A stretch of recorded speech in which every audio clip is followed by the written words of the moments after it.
Això que vaig és decoració nadalenca? Sí, és que pensava que com és l'últim programa de l'any podríem fer un especial de Nadal. Que no ho saps, que és Nadal, és una festa consumista, que pregona la pitjor hipocresia del món capitalista. Miquel Àngel, ja desvaries, només és un pot de decoració. Però no has vist Zeitgeist? És Nadal, és una farsa, és una apropiació de l'antiga festa del solstici. Jesús, ni tan sols va néixer dia 25. Ai, estàs trabucat, ja ho sé jo tot això, la hipocresia, el consumisme, el Pare Noel, la Coca-Cola... I de? Pues, a mi m'agrada molt la tele en Nadal, els anuncis de Freixenet, el discurs del rei, les campanades amb Ramon García... Bé, és que m'agrada molt. I agradi o no, en Miquel Àngel, avui fem un programa nadalenc. Sona Judit Hinojosa. Em nego a presentar. I ell és en Miquel Àngel Xamena, i això és Compte Enrere.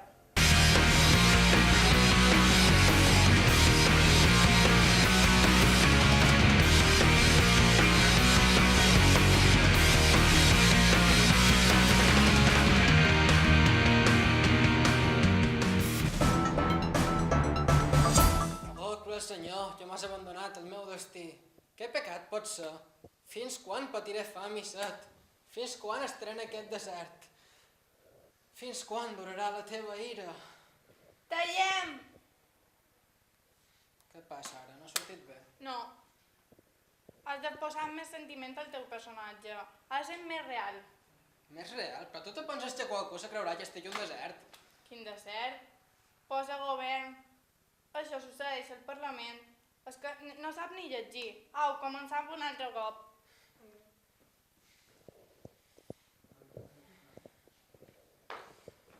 Oh, cruel senyor, que m'has abandonat el meu destí. Fins quan durarà la meva set?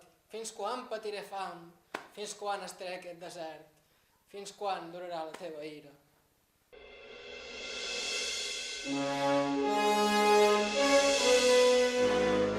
Estamos en la Capilla de la Misericordia, donde Pedro Barbadillo va a dar una charla sobre Mallorca como plató de cine, retos y oportunidades para el sector audiovisual.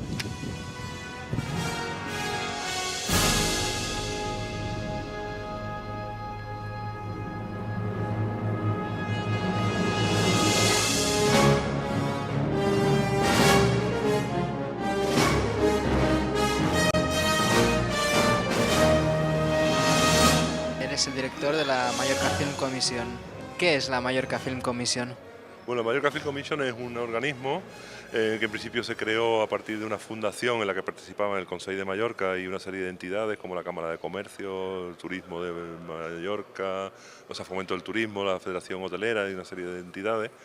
Ahora mismo, con el cambio político, se ha quedado como una entidad exclusivamente del Consell, que lo que busca es convertir Mallorca en un plató de cine y facilitar al máximo el que vengan a rodarse películas aquí, con el objetivo, por un lado, de generar actividad económica. Evidentemente el cine es una actividad económica importante, por otro lado también para facilitar el que Mallorca sea más conocida fuera a través del cine, y luego también para dar impulso al sector audiovisual de la isla a través de la contratación de empresas y de profesionales. Es un poco el organismo que se encarga de atraer rodajes de películas a Mallorca.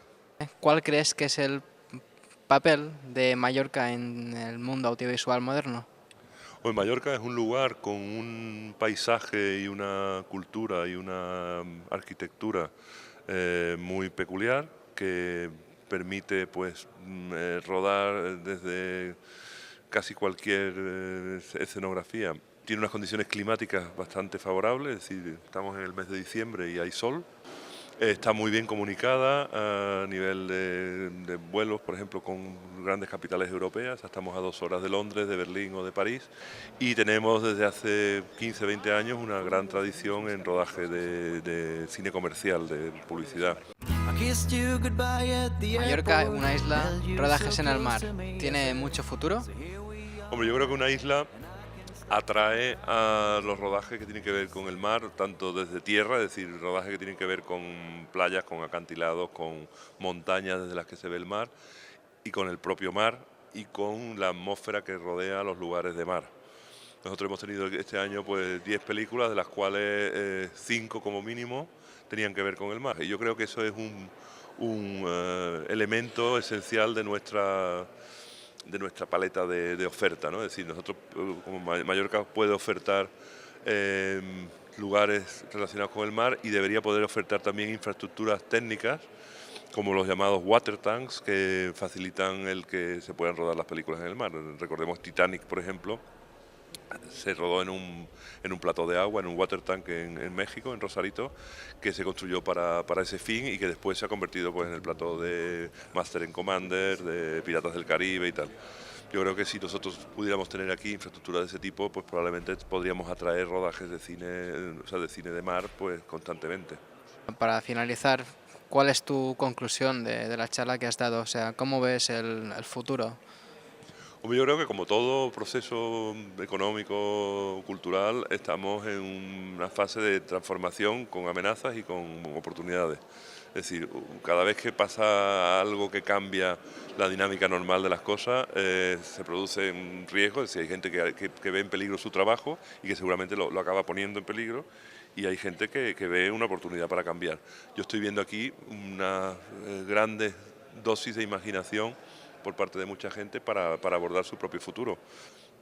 Yo creo que es un momento interesantísimo y con grandes perspectivas, siempre que evidentemente se sepan aprovechar. Creo que medios como el vuestro, de lo que llaman lo hiperlocal, muy cercanos, prácticamente de barrio o casi de calle, empiezan a ser tan importantes como los grandes medios globales.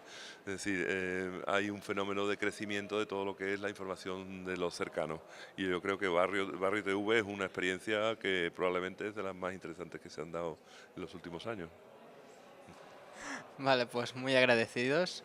Esperamos que la Mallorca Film Commission siga adelante, cada vez expandiéndose y que el futuro sea mucho mejor de lo que parece ahora.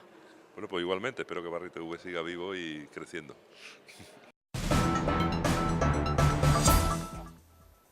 Judith, ya sé que eres joven, pero ¿te planteas formar una familia algún día?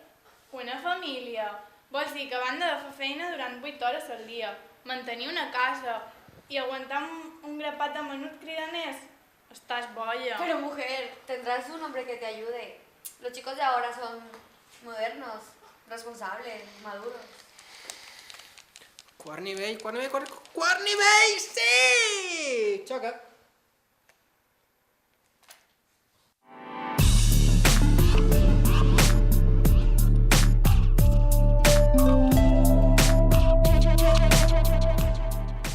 Hola, estamos en el Centro Flasades con Encarni de la Cruz Roja y vamos a ver un reportaje sobre la corresponsabilidad. ¿Qué es la corresponsabilidad? Bueno, pues nosotros desde Cruz Roja trabajamos en la línea de la igualdad de oportunidades, siempre intentando reforzar este tema con todos los y las participantes que vienen allí. Con esta exposición lo que se ha tratado es de reforzar la igualdad de oportunidades a través del trabajo de la corresponsabilidad. La exposición, como podéis ver, son viñetas que han hecho de forma voluntaria y sin cobrar los diferentes autores, y lo que se trata es de hacer llegar al público en general el tema de la corresponsabilidad en el hogar, en las empresas y en la sociedad en general de una manera cercana, ¿no? Mediante viñeta, un poco de humor, alguna otra igual no tanto, porque el tema del que hablamos es bastante serio.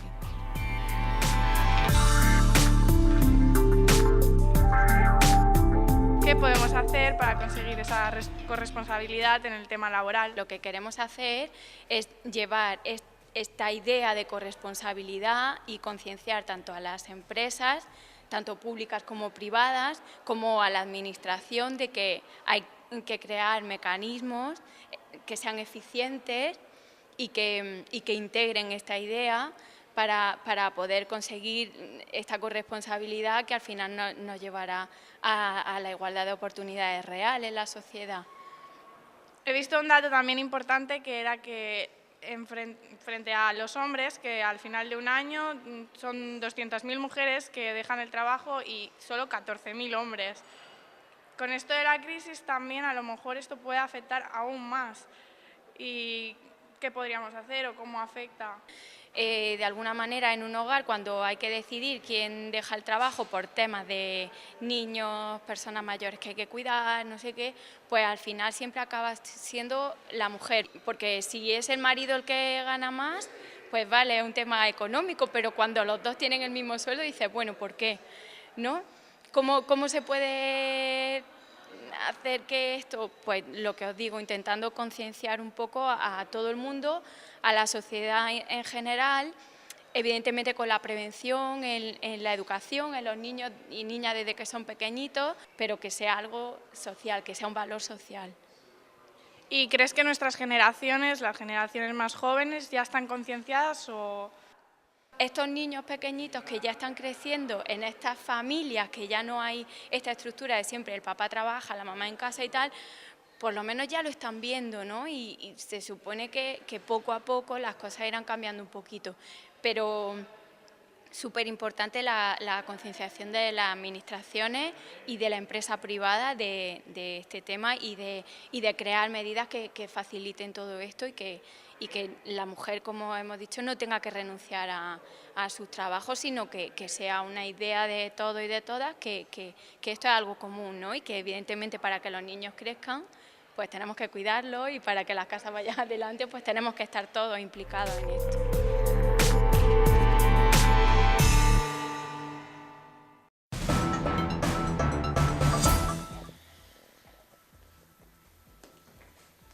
Miquel Àngel, què fas? Judit, no en surten els comptes. Davant 6 mesos de telèfon, un any de lluny i jo no sé ni quan va ser el darrer pell que el varen pallar. Sí que està mal la cosa, sí. Més que malament. Això de tenir una societat no funciona, hem de canviar. Però què passarà amb la nostra televisió participativa, social... No, oblida't. A partir d'ara, Barri TV serà una empresa. Hem de guanyar del pes d'alguna manera. Fins i tot m'he pensat en començar a fer publicitat. Publicitat no, va contra els nostres principis. I si no vols fer publicitat, haurem d'agafar maletes i partir cap a Alemanya. On? Com? I quan ens costarà? Gràcies al Comviatges tenim molt de vols i més econòmics. El Comviatge, la forma més intel·ligent de viatjar. Judit, hem de vendre això d'alguna manera, i la publicitat és l'únic camí.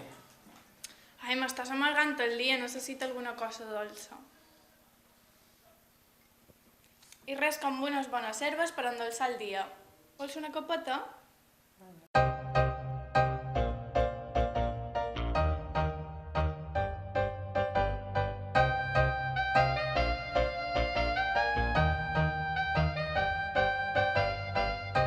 Aquesta festa és una festa reivindicativa contra la privatització o tancament del casal de Barri Joan Alcover, reivindicant aquesta infraestructura que és l'única que tenim pel barri i que continuï gestionant-la les associacions de veïns tal com s'ha estat fent fins ara.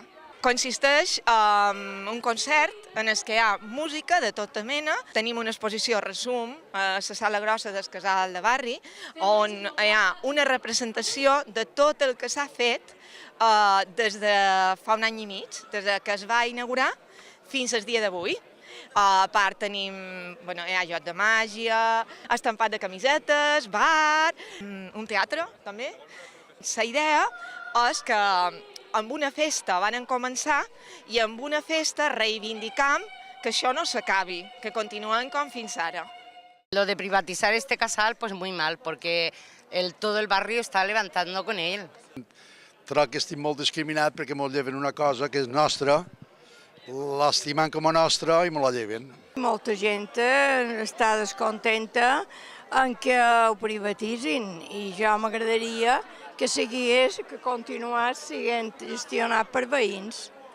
Lo veo mal también porque todos vamos para el dinero, para coger dinero. Nosotros aquí en el barrio no queremos el dinero, queremos un lugar para que los niños o la gente pueda venir a hacer actividades. No tenga que venir a pagar actividades. Trobo que les coses haurien d'estar gestionades, però no tan sols per l'Ajuntament, sinó amb participació activa també de les associacions de veïnats i les associacions socials dels barris, no? Aquest és el meu pensament.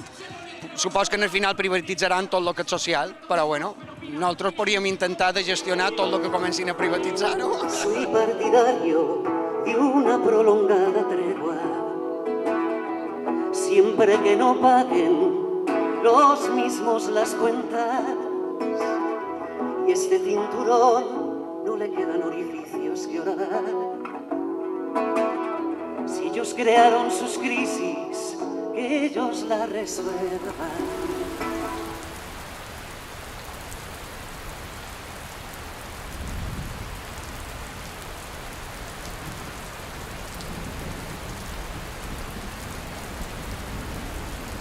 La pluja ens ha intentat aturar, però sí, tots els veïnats han aconseguit, amb el seu esperit reivindicatiu, continuar la festa.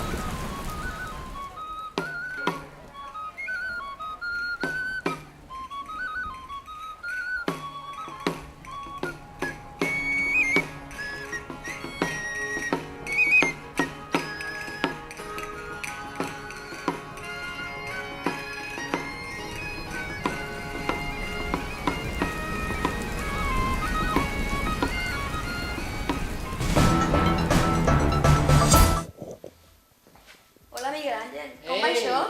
Pues eso comença a ser la catalana. Que va, no te creas. Es muy difícil comprenderlos. Que si los mallorquines hablan así, que si los catalanes así, los valencianos... Ya ni sé. Sí, bueno, els catalanoparlants tenim les nostres particularitats. ¿Y tú eres catalán, mallorquín? Bueno, depende. Jo, quan surt de Palma me diuen jo som palmesano, quan m'he anat de Mallorca me diuen mallorquí, quan surt d'Espanya me diuen espanyol i quan me'n vaig d'Europa me diuen occidental. Realment, al final, un mai no es dona realment. Pues a mí lo único que me ha quedado claro es que no eres de este planeta. Bones, ens trobam a Can Alcover, espai de cultura, per assistir a la conferència de l'escriptor valencià Joan Francesc Mira, titulada Valencians i mallorquins entre la incertesa i la supervivència nacional. Anem a veure com és. Avui vespre ens parlarà d'un tema tan irreverent com els elements contextuals, socioculturals i polítics comuns entre valencians i mallorquins. Podries posar-nos el tema principal de la conferència? Bé, el tema principal del que explicaré avui serà donar una certa perspectiva històrica de quina és l'evolució que ens ha portat els mallorquins per un costat i els valencians per un altre a la situació, diríem, de desequilibri, de crisi en termes culturals, lingüístics i nacionals en què ens trobem actualment. Estem en un moment d'incertesa, d'uns desequilibris que els que pensem que és important per a una societat humana o per a una col·lectivitat del mantenir la seva pròpia manera de ser, la seva pròpia forma de vida, la seva pròpia cultura, la seva pròpia llengua i la seva pròpia entitat nacional, quan pensem que això és fonamental per a la pròpia supervivència com a país o com a poble, doncs hem de posar-hi tota l'energia possible justament per acabar decantant aquella balança en favor nostre. I pel que fa a l'independentisme, troba que és un sentiment menys arrelat a la població mallorquina o valenciana que al Principat? Sí, evidentment, sobretot perquè l'evolució històrica, social i històrica política és diferent i, per tant, les actituds bàsiques de la població davant d'aquest tipus d'ideologia o de posició també són diferents. En el cas de Catalunya, per exemple, tenen un sentiment més recent d'una autonomia política pròpia, de personatges fins i tot històrics, emblemàtics, cosa que nosaltres, ni valencians ni mallorquins, com que no hem tingut, no els podem recordar com a cosa pròpia, i una ideologia de caràcter sobiranista o independentista ha de néixer més d'una convicció racional, i les conviccions racionals no sempre són fàcils de difondre com a emoció o com a sentiment col·lectiu. El procés és complicat. I en el cas de celebrar un referèndum a València o a Mallorca, quins creus que serien els resultats? Penso que més val que ho deixem córrer aquesta idea, perquè els resultats podien ser no solament perdre el partit, sinó perdre això per 14-1 o 15-0, una cosa així. Per tant, quan saps que un partit l'has de perdre amb tota seguretat per una golejada tan gran, més val no demanar jugar al partit. Mira, deixem-ho córrer i ja el jugarem. Anem guanyant posicions, guanyant terreny, acumulant jugadors, fent allò que diu, fent pedrera, produint bons jugadors propis per estar algun dia en condicions. Des de l'equip del Compte Enrere volem desitjar-vos un bon Nadal.